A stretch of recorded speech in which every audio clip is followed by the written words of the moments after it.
આંકડાશાસ્ત્ર સ્વાધ્યાય 1.4 એના 4 દાખલા આપણે જોયા છે. આજે આપણે 5મો દાખલો જોવાના છે અને ખૂબ જ સરળ દાખલો છે જે માર્ચ 2022માં પણ પૂછાઈ ગયો છે. એક વિસ્તારના કામદાર વર્ગ માટે કાપડના સમૂહના ખર્ચની વિગતો નીચે પ્રમાણે છે. તે પરથી કુલ ખર્ચ અને કૌટુંબિક બજેટની રીતે કાપડના સમૂહનો સૂચકાંક ગણો. બે રીતે દાખલો ગણવાનો છે. કઈ કઈ રીતે? એક કુલ ખર્ચની રીતે અને કુલ ખર્ચ એટલે શું? તો કુલ ખર્ચ એટલે યાદ રાખવાનું લાસ્ટ પેયર અને કૌટુંબિક બજેટ એટલે યાદ રાખવાનું IW. લાસ્ટ પેયર અને IW. લાસ્ટ પેયર એટલે શું શોધવું પડે તમારે? તો 1000 શોધવું પડે. 1000 એટલે શું? તો PQ છેદમાં PQ આવું લખી દેવાનું અને આ 1000 થઈ ગયા. આ ઉપર 10 ને નીચે 00 એટલે 1000. આ બે વસ્તુ તમારે શોધવી પડે. અને IW માં તમારે શું શોધવું પડે? P1 ના છેદમાં P0 ગુણ્યા 100 અને W એટલે P0 Q0. તો આ તો સેમ જ છે. જો P0 Q0 અહીંયા પર છે, P0 Q0 અહીંયા પર છે, એટલે એક જ આપણે શોધીશું, એટલે આપણને મુશ્કેલી નહીં થાય. ચલો જોઈએ. આપણે વસ્તુ આપેલી છે, લખી દઈએ. કઈ કઈ છે? સાડી, ધોતી, શર્ટિંગ, અન્ય. એક એક લીટી છોડીને લખીશું. સાડી, ધોતી, શર્ટિંગ અને અન્ય. એકમ આપેલા એ લખી દઈએ. એકમની અંદર તો કંઈ આપેલું જ નથી એવું જે ફેરવવા જેવું છે, રૂપાંતર કરવા જેવું તો કંઈ છે જ નહીં, તો લખી દઈએ નંગ બેઠું જ છે, એની આગળ કોઈ શબ્દ નથી. ધોતીમાં પણ નંગ જ લખી દઈએ. શર્ટિંગને મીટર લખી દઈએ અને અન્યમાં પણ મીટર લખી દઈએ. 2010નો જથ્થો આપેલો છે અને પછી ભાવ 2 વાર આપેલો છે. જો જથ્થો એટલે Q પણ 2010 છે એટલે 0. 10 એ 14 કરતાં નાનું વર્ષ કહેવાય. પછી ભાવ એટલે P અને P પણ 10 એટલે નાનું વર્ષ એટલે 0 અને આ મોટું વર્ષ એટલે 1. એટલે આપણે લખી દઈએ પહેલાં Q0, પછી P0 અને પછી P1. આટલી વસ્તુ બેઠી આપેલી છે, ઉતારી લેવાની, કંઈ જ કરવાનું નહીં. ચલો પહેલાં Q0 એટલે 2010ની વાત કરીએ. ભાવ એટલે પણ 2010 વાળો જ છે અને પછી આ 2014 મોટું વર્ષ એટલે એમાં 1 આવે, બાકી 10માં 0 આવે.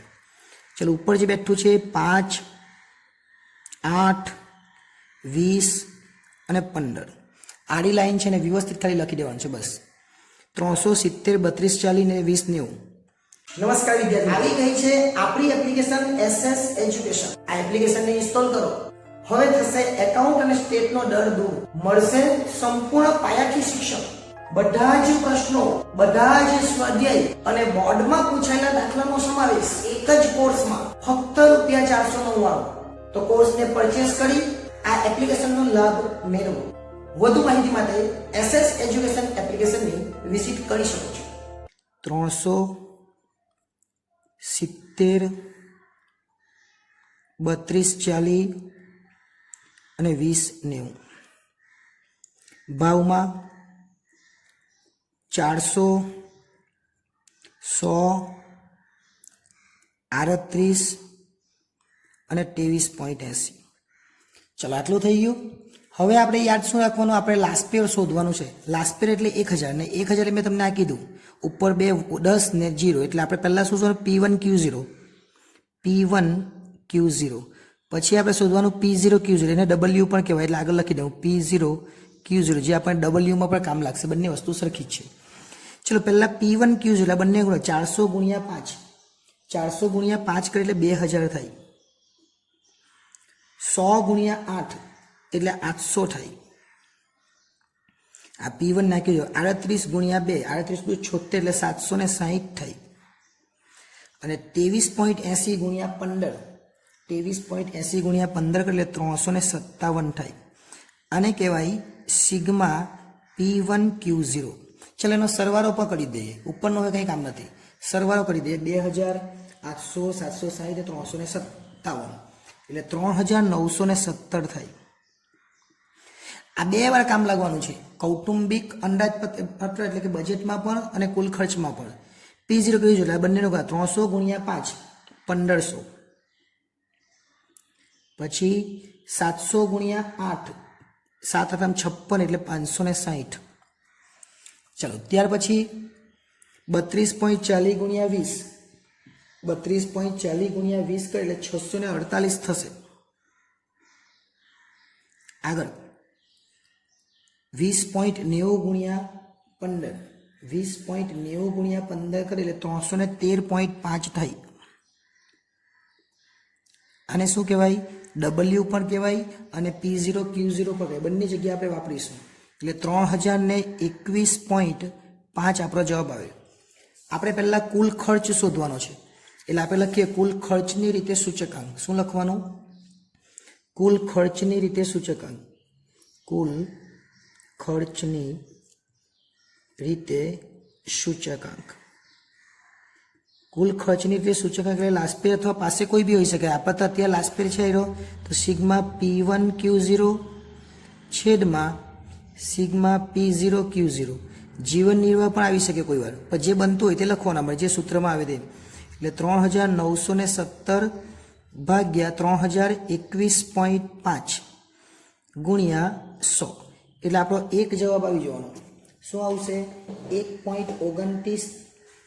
1.29 પછી 63 છે, પણ 63 પછી 7 છે એટલે આપણે 64 લખીશું અને ગુણ્યા 100. કેલ્ક્યુલેટરમાં તમે જુઓ 1.29 છે અને પછી 63 ને 75 છે, બરાબર ને? એટલે 75 ની જગ્યાએ આપણે 64 કરી લીધા, કારણ કે 2 પોઈન્ટ લેવાના છે ને, એટલે ગુણાકાર કરીએ એટલે 1 પોઈન્ટની જગ્યાએ 129.64 આપણો જવાબ આવે. કેટલો જવાબ આવે? 129.64. એક દાખલો પૂરો થયો. હવે ડબલ્યુ તો છે જ, આપણે આઈ ડબલ્યુની રીતે કરવાનો છે. તો હવે આઈ નથી તો આપણે આઈ શોધવાનો. આઈ બરાબર P1 છેદમાં P0 ગુણ્યા 100 અને પછી છેલ્લે કરીશું આઈ ડબલ્યુ. એ બેનો ગુણાકાર આઈ ને ડબલ્યુનો. ચલો પહેલા P1 છેદમાં P0. આ P1 છેદમાં P0 એટલે 400 ભાગ્યા 300. 400 ભાગ્યા 300 ગુણ્યા 100 એટલે 133.33 આવે. બરાબર?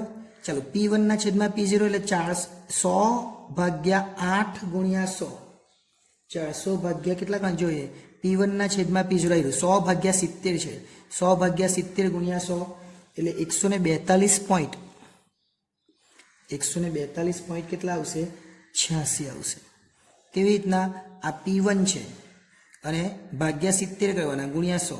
એ જ રીતના 38 ભાગ્યા 32.40 ને ગુણ્યા 100 એટલે 117.28 આવશે.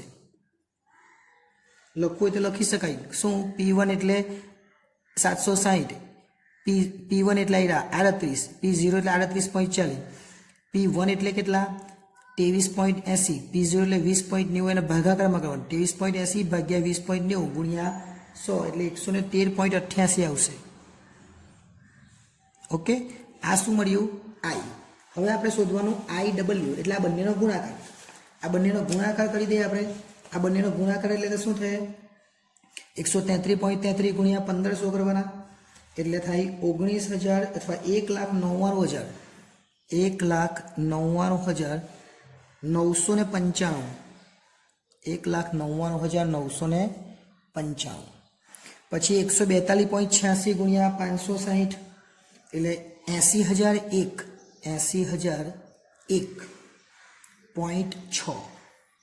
પછી 117.28 ગુણ્યા 648 એટલે 75,997.44 અને છેલ્લે 113.88 ગુણ્યા આઈ ડબલ્યુ કોણ છે? એટલે આઈ છે ને ડબલ્યુ છે. 113.88 ગુણ્યા 313.5 એટલે 35,701.38. આ દરેકનો સરવાળો કરી દેવાનો. આ તો સિગ્મા ડબલ્યુ છે જ. હવે સિગ્મા આઈ ડબલ્યુ મળી ગયું. દરેકનો સરવાળો એટલે કેટલા થાય? 3,91,695.42.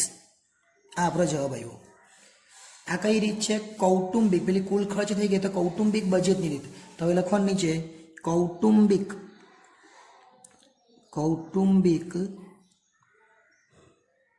બજેટની રીતે સૂચક આંક. કૌટુંબિક બજેટની રીતે સૂચકાંક આપણને પૂછેલો છે એ આપણે શોધી લઈએ.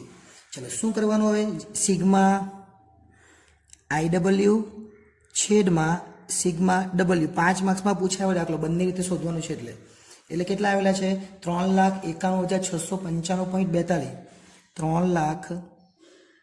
3,91,695.42 અને છેદમાં કેટલા લખવાના છે તો છેદમાં છે આવ્યા 3,021.5 આનો ભાગાકાર કરી દઈએ એટલે આપણને સૂચકાંક મળી જાય. ચાલો આપણે ભાગાકાર કરીએ એટલે 129.63 આવે છે એટલે 64 થઈ જાય.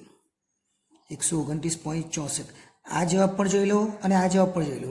એટલે રીત કોઈ પણ હોય જવાબ કેવો હોવો જોઈએ તો જવાબ હંમેશા સરખો આવવો જોઈએ. એટલે બે રીતે આપણે સૂચકાંક ગયો, એક કુલ ખર્ચની રીતે અને એક કૌટુંબિક બજેટની રીતે. એટલે આ દાખલો પર ફરીવાર એકવાર જોઈ લેજો જેથી દાખલો ન સમજાય તો સારી રીતે તમે સમજી શકો. એટલે આ દાખલો હતો 1.4/5 અને અહીંયા આપણું આખું જ સ્વાધ્યાય 1.4 પૂરું થાય છે. નેક્સ્ટ ટાઈમ જ્યારે મળીશું ત્યારે ચેપ્ટર નંબર 2 આપણે ભણીશું. આભાર.